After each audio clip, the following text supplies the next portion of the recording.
Hi, I'm Ellen from the Chili Dog, and today I'm going to demonstrate how to use 5 different needle styles for small circumference knitting. Double pointed needles, flexible double pointed needles, 2 long circular needles, 1 long circular needle for the magic loop method, and a single short circular needle. Small circumference knitting is used for projects that are knit in the round and are generally less than about 16 inches around.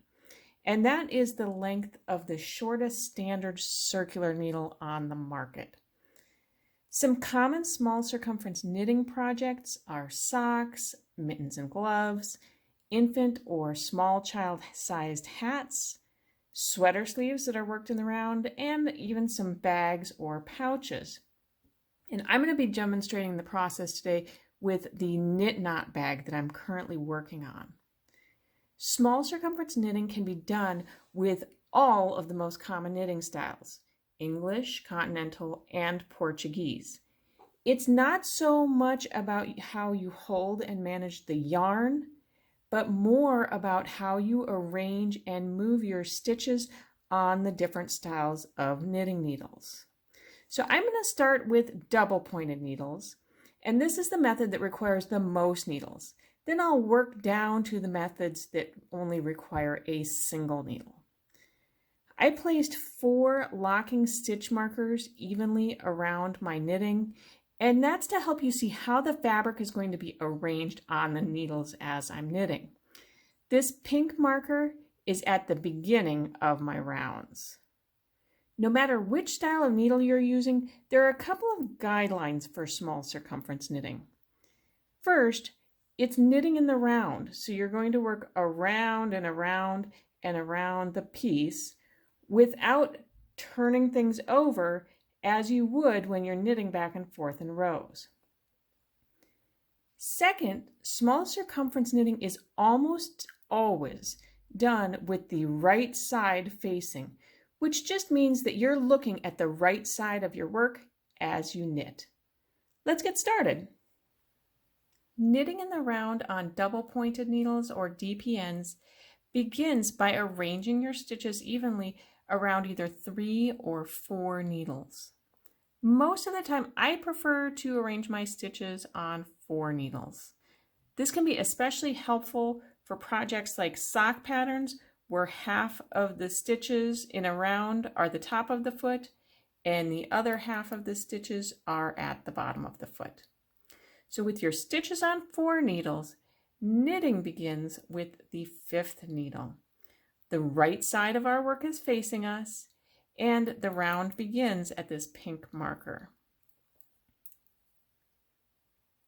So you begin knitting across the stitches of the first of the 4 needles.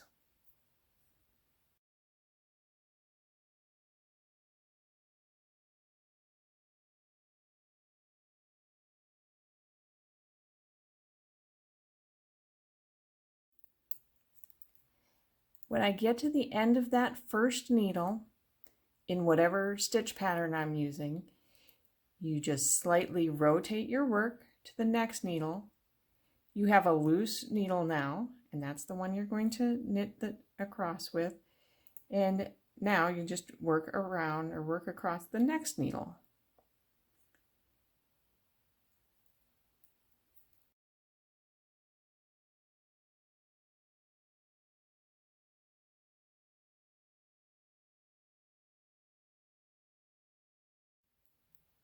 And it may look like I'm doing something kind of funny here at the end of each needle, and that's just because in my particular pattern there's an increase at the end of the needle. It's nothing that you need to necessarily worry about. So once I get to the end of the second needle, the work is rotated so I can continue on across the third needle. Switch hands with that open needle.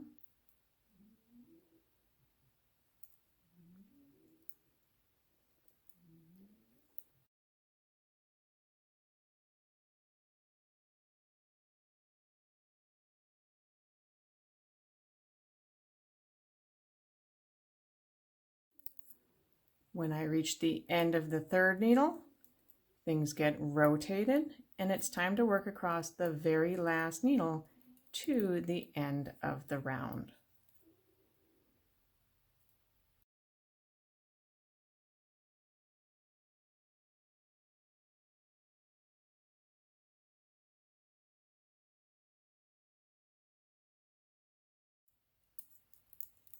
At the end of the fourth needle, rotate again. I'm back to the beginning of my round and I would continue on with the next round. Flexible DPNs are a relative newcomer to the knitting world. They look very similar to rigid DPNs with a needle tip on each end. The difference is this short bendy cord between the two needles. That feature makes it possible for us to use just 3 needles for small circumference knitting instead of the 5 rigid DPNs.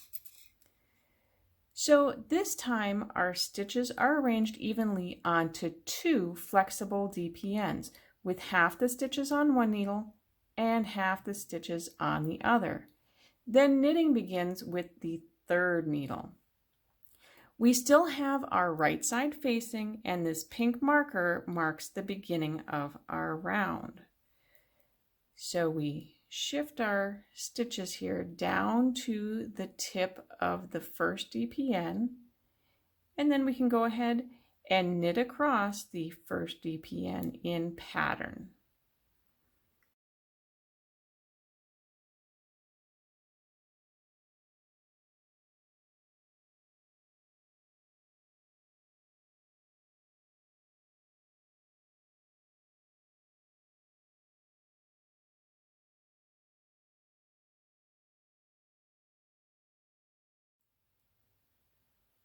At the end of my first needle, I happen to be making an increase because it's part of my pattern. You would just continue across that first needle in whatever pattern you need. So then I can shift the stitches that are on my new first needle to the center of the needle. Just rotate my work so that I can knit across the second flexible DPN and then switch hands with the loose needle. Shift those stitches down to the needle tip where I need to work. And then knit across that entire second needle.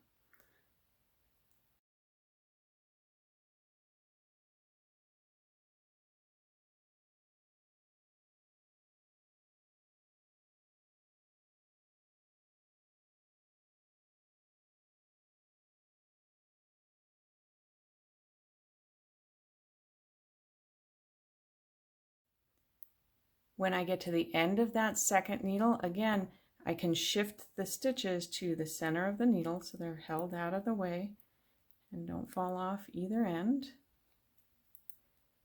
And then I would rotate my work and continue on with my next round. Using 2 sets of long circular needles for small circumference knitting is not widely popular, perhaps because circular needles just aren't sold in sets of 2. Just like with the flexible DPNs, stitches are going to be arranged evenly onto 2 needles. But instead of using a third needle to work your stitches, one needle tip is going to hold the stitches while you work with the other end of the same needle.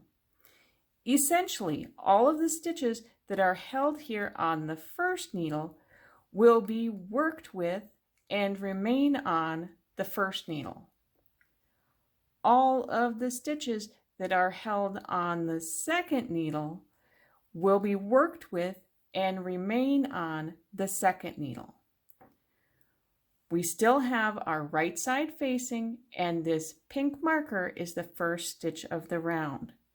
This is my first needle, so this is the only needle I'm going to use to work the first half of the stitches. I need to get my needle tip down to the end so that it's holding my stitches and they're ready to be worked. The second needle just kind of hangs here out of the way. I'm using the needle tip of this same circular needle to work across the first half of the round. And you just need to make sure here that that yarn is not caught in between your first needle and your second needle.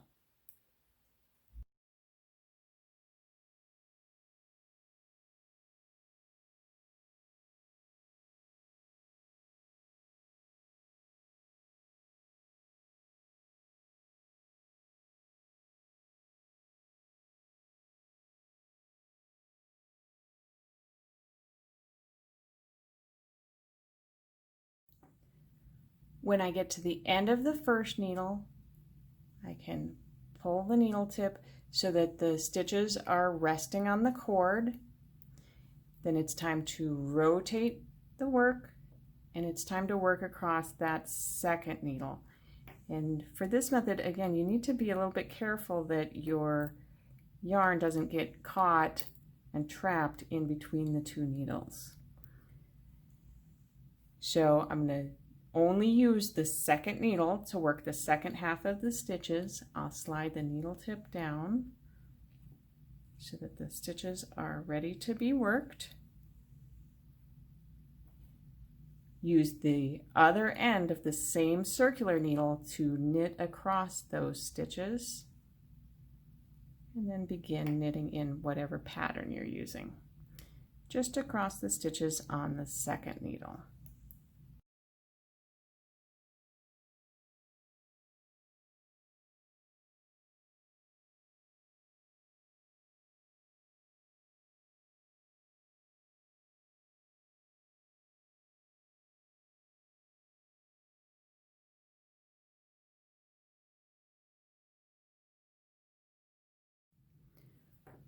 When I get to the end of the second needle, I can slide the stitches down to the cord so that they are out of the way.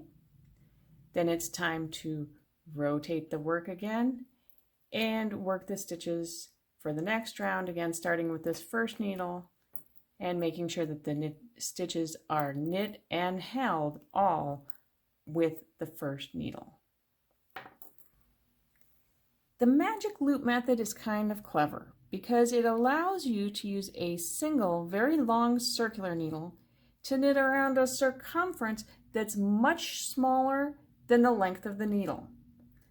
All of the stitches are mounted on the single needle, but then you need to divide them by pulling the cord at the center of the round. So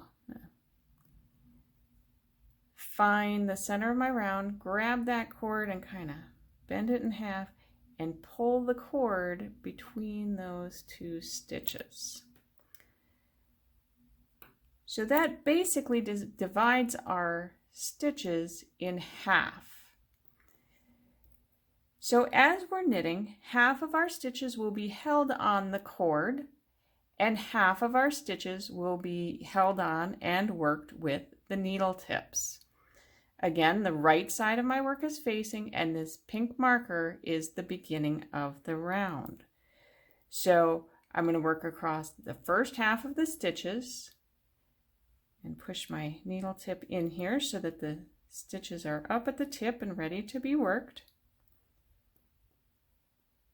Pull my other needle tip forward, and you can see the cord is shortening there on the other side. So the stitches that I'm going to work are held on the needle. The stitches that I'm on the other half of my knitting are just held here on the cord, and I have this little magic loop on the side and another magic loop on the other side. So I'm going to start knitting across the first half of the stitches.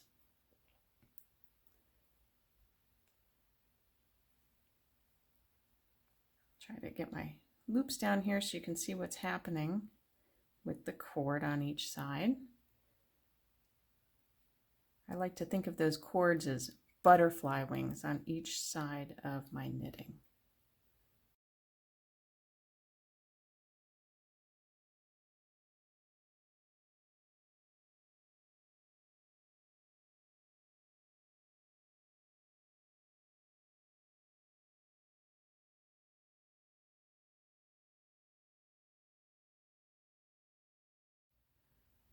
When I finish the first half of the stitches, you can see my butterfly wing here on the left has opened up, and I only have one on the right.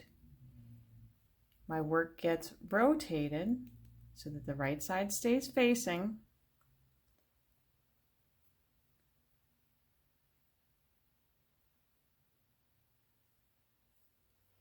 And then I need to shift my needles and cord around a little bit so that I can start knitting the second half of the round. So I'm going to pull on the cord at the left so that my stitches are held here on the needle tip, and I'm ready to start working. And as I'm doing that, I'm also going to pull the needle tip that I just finished knitting with out of the stitches so that those stitches that I completed are held on the cord.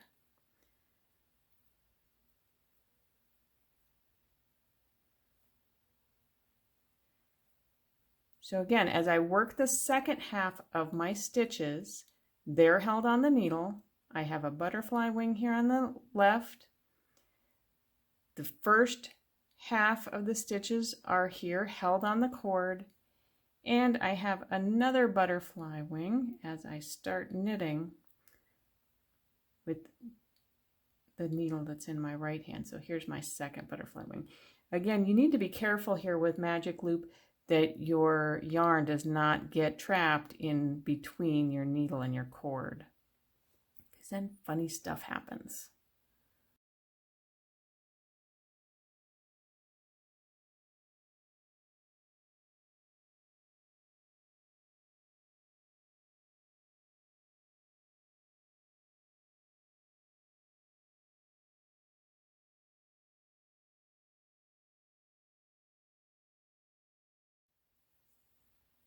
When I finish my round, it's time to rotate things and shift the needle again. So I'm going to start by rotating, keeping the right side facing me. And then it's time to shift the needles to start the next round. So you can pull on the cord at the left so that one needle goes down to hold the stitches, and then pull on your needle tip at the right, or at the back rather, pull it to the right so that you can work with it.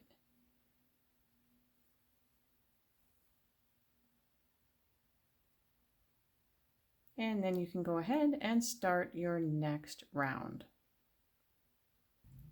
Finally, small circumference knitting can be done on a very short circular needle in much the same way that we knit larger projects in the round on longer circular needles. However, there is a limitation, and that's the length of the cord. All four of the other needle styles can be used to also knit extremely small circumferences. I'm talking about between 4 and 8 stitches in a round.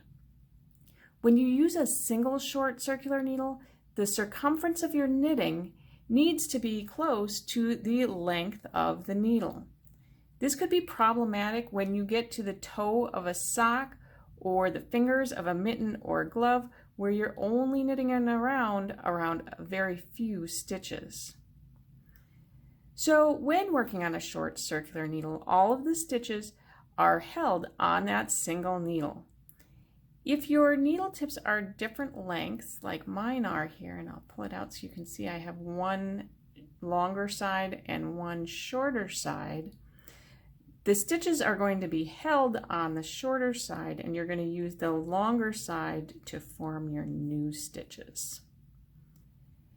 We still have our right side facing, and this pink marker marks the beginning of the round. So we can just go ahead and knit all the way around the entire circumference.